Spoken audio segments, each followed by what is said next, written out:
میں ایک پائلٹ تھی۔ بچپن سے ہی میرا خواب تھا کہ آسمان کی وسعت میں اڑان بھروں۔ میرے والد ایک سرکاری اسکول میں استاد تھے۔ ان کی تنخواہ زیادہ نہیں تھی، مگر انہوں نے کبھی مجھے یہ احساس نہیں ہونے دیا کہ گھر کے حالات کمزور ہیں۔ انہوں نے اپنی ہر خواہش قربان کر کے مجھے پڑھایا۔ جب میری پہلی نوکری لگی تو سب سے زیادہ خوش وہی تھے۔ میری شادی بھی ایک پڑھے لکھے اور اچھے نوجوان سے ہوئی۔ میرے شوہر عدنان ایک کامیاب بزنس مین تھے۔ شروع کے 2 سال ہماری زندگی بہت سکون سے گزری۔ وہ میری ملازمت عزت کرتے تھے اور میری گھر اور کام دونوں کو ساتھ لے کر چلتی تھی، مگر میری ساس شروع سے ہی میری ملازمت کے سخت خلاف تھی۔ وہ چاہتی تھی کہ میں پائلٹ کی نوکری چھوڑ کر ہمیشہ کے لیے گھر سنبھال لوں۔ جب بھی میں کسی فلائٹ پر جاتی، وہ کسی نہ کسی بات پر مجھے تانا ضرور دیتی۔ کبھی کہتی کہ گھر کی بہو کا دن رات سفر کرنا اچھا نہیں لگتا، کبھی کہتی کہ نوکری کرنے والی عورتیں کبھی اپنے گھر کی نہیں ہوتی۔ شروع میں عدنان میری حمایت کرتے، مگر وقت کے ساتھ ساتھ وہ بھی اپنی والدہ کی باتوں سے متاثر ہونے لگے۔ روزانہ ان کے سامنے یہی بات دہرائی جاتی کہ میں اس گھر سے زیادہ اپنی نوکری اور اپنے میکے کو اہمیت دیتی ہوں۔ ایک دن میری فلائٹ سے واپسی ہوئی تھی کہ چھٹی کی منظوری مل گئی۔ میں نے سوچا چند دن آرام کروں گی۔ ابھی میں نے سامان رکھا ہی تھا کہ میرے چھوٹے بھائی کا فون آیا۔ اس کی آواز کانپ رہی تھی۔ اس نے کہا، باجی، ابو کئی دن سے شدید بیمار ہے۔ پہلے انہوں نے منع کیا تھا کہ تمہیں پریشان نہ کریں، مگر اب حالت خراب ہوتی جا رہی ہے۔ اگر ہو سکے تو فوراً آ جاؤ۔ یہ سنتے ہی میرے قدموں تلے زمین نکل گئی۔ میں نے عدنان کو بتایا۔ انہوں نے کہا، فوراً جاؤ، میں یہاں سب سنبھال لوں گا۔ میں اسی وقت میکے روانہ ہو گئی۔ گھر پہنچی تو ابو کو دیکھ کر میری آنکھوں سے آنسو نکل آئے۔ چند ہی دنوں میں وہ بہت کمزور ہو چکے تھے۔ پہلے ہمیشہ ہنسنے والے انسان اب خاموش لیٹے تھے۔ میں نے ان کا ہاتھ پکڑا۔ انہوں نے بامشکل آنکھیں کھولی اور مسکرا کر بولے، بیٹا تم آ گئی ہو، اب مجھے کچھ نہیں ہوگا۔ میں نے فیصلہ کیا کہ جب تک ابو کی طبیعت بہتر نہیں ہو جاتی میں واپس نہیں جاؤں گی۔ میں نے خود انہیں دوا دیتی، کھانا بناتی اور رات بھر ان کے پاس بیٹھی رہتی۔ پہلے دن عدنان نے فون کیا، ابو کی طبیعت پوچھی، شہر سے بات کی۔ دوسرے دن بھی کیا۔ تیسرے دن ان کا لہجہ کچھ بدلنے لگا۔ انہوں نے کہا، آخر کب تک وہیں رہو گی؟ میں نے عدنان کا لہجہ محسوس کر کے سمجھ گئی کہ میری ساس نے ان کے کان پھاڑ دیے، کیونکہ جب عدنان مجھ سے فون پر بات چیت کر رہے تھے ان کا اسپیکر آن تھا۔ ساس ساتھ بیٹھی تھی اور بار بار عدنان سے کہہ رہی تھی کہ دیکھ لیا، جیسے ہی موقع ملا یہ تمہیں چھوڑ کر چلی گئی۔ آج باپ کی بیماری کا بہانہ ہے، کل نوکری کا بہانہ ہوگا، مگر اس کے لیے ہمیشہ یہ گھر آخری ترجیح رہے گی۔ عدنان نے خاموشی توڑتے ہوئے کہا، زینب، تم سے ایک بات کافی عرصے سے کہنا چاہتا ہوں۔ میں چاہتا ہوں کہ تم یہ نوکری بہت محنت سے حاصل کی، لیکن ہماری شادی کے بعد بھی ہماری زندگی ویسی نہیں بن سکی جیسی میں نے سوچ رکھی تھی۔ میں سارا دن کام کر کے تھکا ہارا گھر آتا ہوں تو اکثر تم گھر پر ہی نہیں ہوتی۔ کبھی تمہاری فلائٹ ہوتی ہے اور کبھی کسی دوسرے شہر میں قیام، کبھی کئی دن ملاقات بھی ہی نہیں ہوتی۔ امی بھی سارا دن گھر میں اکیلی رہتی ہیں، وہ تمہارے ساتھ وقت گزارنا چاہتی ہیں، مگر تم انہیں بھی وقت نہیں دے پاتی۔ مجھے ایسا لگتا ہے جیسے ہماری پوری ازواجی زندگی صرف فون کالز اور پیغامات تک محدود ہو کر رہ گئی ہے۔ میں نے شادی صرف اس لیے نہیں کی تھی کہ میں اپنی بیوی سے ملنے کے لیے بھی دن گننے پڑے۔ پیسہ ضروری ہوتا ہے، مگر ہر چیز پیسے سے نہیں ملتی۔ کچھ راستے صرف وقت اور ساتھ مانگتے ہیں، اور مجھے لگتا ہے کہ تمہاری نوکری نے وہ وقت ہم سے چھین لیا۔ ایسا کہہ کر عدنان نے فوراً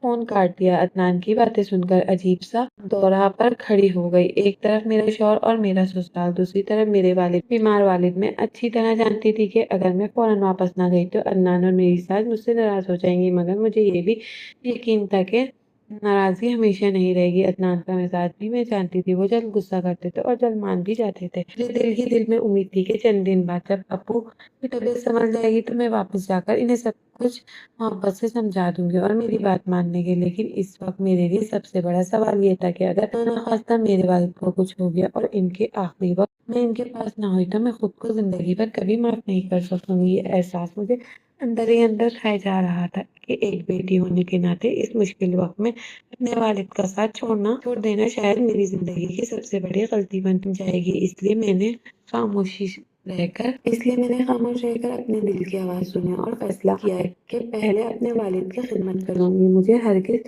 اندازہ نہیں تھا کہ میرے اس فیصلے کی قیمت میری پوری ازواجی زندگی بن جائے گی۔ میں اپنے والد کی خدمت میں مصروف تھی اور مجھے اندازہ بھی نہیں تھا کہ میرے پیچھے میرے رشتے کے خلاف ایسا زہر گھولا جا رہا ہے۔ انہی مسلسل باتوں اور غلط فہمیوں نے عدنان کو ایسا قدم اٹھانے پہ مجبور کر دے گی پر بعد میں انہیں خود بھی پچھتاوا ہوگا۔ دوپہر کو پھر عدنان کا فون آیا اور وہی بات دہرا رہے تھے کہ واپس آ جاؤ۔ میں نے کہا ابو جی کی حالت ابھی بھی نازک ہے، چند دن اور رک جاؤں۔ انہوں نے صرف اتنا کہا ٹھیک ہے، مگر ان کا لہجہ روکھا پھیکا تھا۔ اسی رات تقریباً 10 بجے دروازے پر دستک ہوئی۔ میرا بھائی بھاگ گیا۔ کچھ دیر بعد وہ حیران سا واپس آیا۔ اس کے ہاتھ میں ایک ڈرائیور تھا جو میرے گھر سے آیا تھا۔ اس نے میرا پورا سامان اندر رکھ دیا اور کہا صاحب نے یہ سب بھیجا ہے اور یہ لفافہ بھی۔ میں نے حیرت سے لفافہ ہاتھ میں لیا۔ دل زور زور سے دھڑکنے لگا۔ جیسے ہی لفافہ کھولا میرے ہاتھ کانپنے لگے۔ اس کے اندر طلاق کے کاغذات تھے اور ایک مختصر سا خط۔ اس میں لکھا تھا تم نے ہمیشہ اپنی نوکری اور ہمارے گھر پر ترجیح، اب تمہیں فیصلہ کرنے کی ضرورت نہیں۔ میں نے فیصلہ کر لیا، آج سے ہمارے راستے الگ ہیں۔ میرے لیے سانس لینا مشکل ہو گیا۔ میں زمین پر بیٹھ گئی اور امی اور بھائی بھی پریشان ہو گئے۔ کسی کو یقین نہیں آ رہا تھا کہ صرف چند دن بیمار باپ کے پاس رکنے پر کوئی شوہر ایسا بھی کر سکتا ہے۔ رات بھر میری آنکھ بھی نہیں لگی، بار بار سوچتی رہی آخرکار میری غلطی کیا تھی؟ کیا ایک بیٹی کا اپنے بیمار باپ کے پاس رہنا جرم ہے؟ اگلی صبح عدنان کا فون آیا مگر میں نے نہیں اٹھایا۔ اب کہنے سننے کو رہ کیا گیا تھا؟ کچھ دیر بعد ان کی والدہ کا فون آیا۔ انہوں نے سخت لہجے میں کہا ہمارا بیٹا تمہیں بہت سمجھاتا رہا مگر تم نے اس کی بات نہیں مانی، اب جو ہونا تھا ہو گیا۔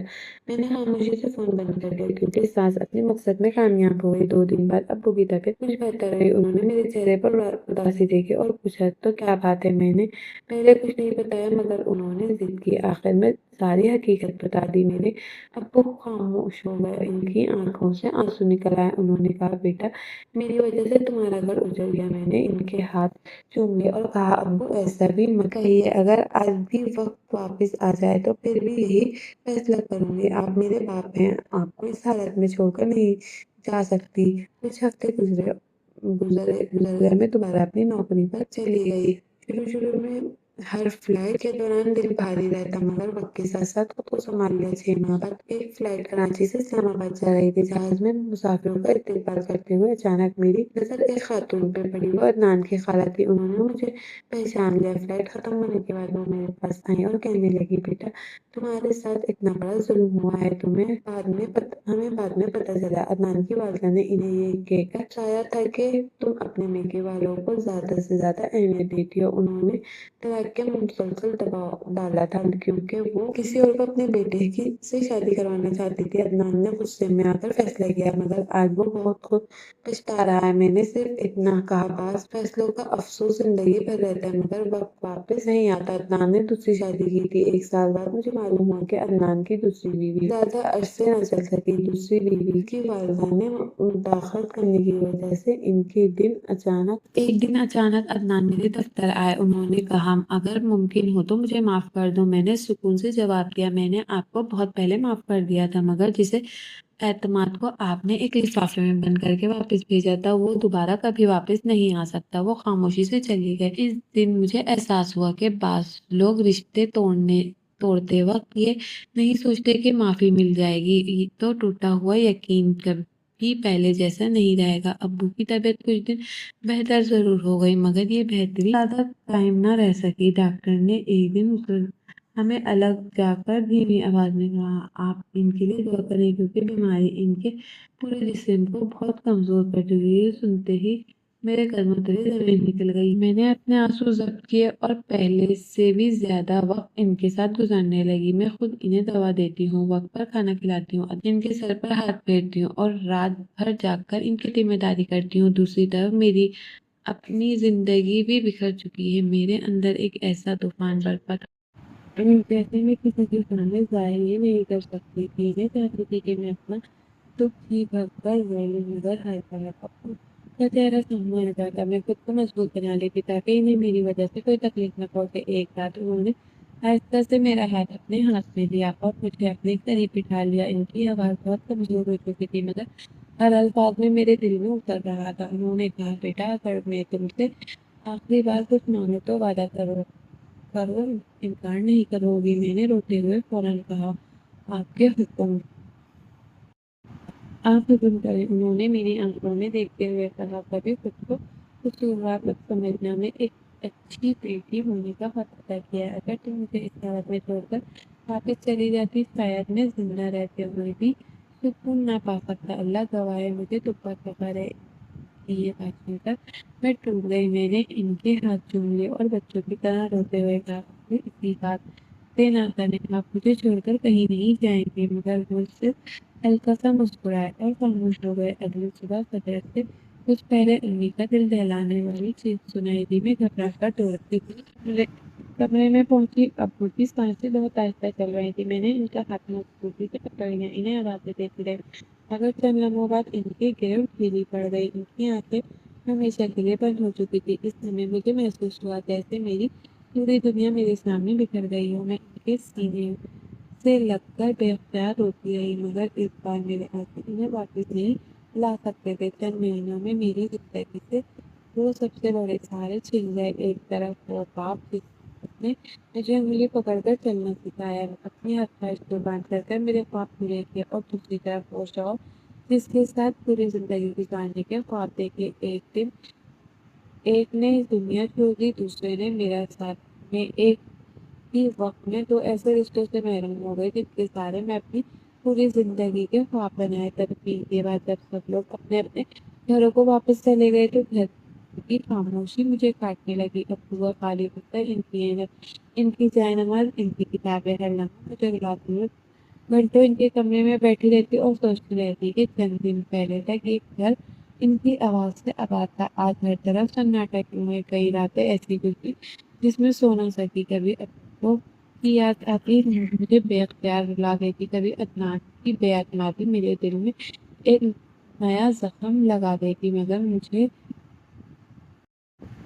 مگر پھر مجھے ابو کے آخری نصیحت یاد آتی ہے، خود کو کبھی بھی شروعات میں سمجھنا ہی نہیں۔ الفاظ نے مجھے دوبارہ کھڑا ہونے کا حوصلہ دیا۔ آج بھی جب میں جہاز اڑاتے ہوئے بادلوں کے اوپر پہنچتی ہوں تو میں بے اختیار آسمان کی طرف دیکھ کر ابو کے لیے دعا کرتی ہوں۔ میں نے ایک وقت میں ماں باپ بھی کھو دیا اور اپنا گھر بھی، مگر آج بھی مجھے اپنے اس فیصلے پر کوئی افسوس نہیں، کیونکہ اگر وہ دوبارہ بھی لوٹ آیا تو میں پھر بھی اپنے باپ کا ساتھ دوں گی۔